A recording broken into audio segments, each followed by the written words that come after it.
Good morning, good morning. Ayun, so nandito tayo sa part ng Kurong-Kurong, ano.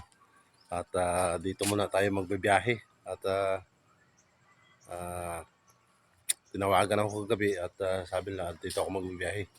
So ngayon nandito ako sa part ng Kurong-Kurong. Dito sa Pop District lang. Yung nakikita niyo. Ayun, so dahil nga sarado pa yung booking nila, maglalakad-lakad muna ako dito sa beach. So pupunta tayo dito sa beach ng Kurong-Kurong habang hinihintay natin magbukas yung office nila. So yung office nila nandoon. So doon sa yan eh. So sarado pa. At iba talaga pag sanay tayo sa maaga. Di, maaga pa talaga.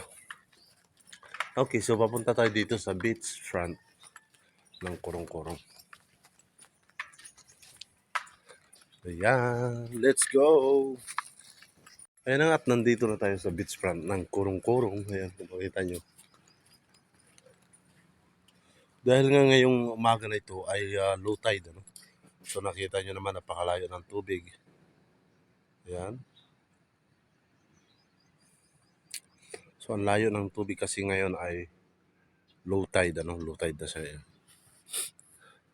So napakaganda nga dito sa Kurong-Kurong, sa beach front ng Kurong-Kurong. At kung nakikita nyo, napakaraming bangka, no? At siyempre, yan yung kabaan ng beach. Ayan. Okay, so maraming salamat sa lahat at thank you so much and thank you for watching everyone and good morning everyone. Thank you so much.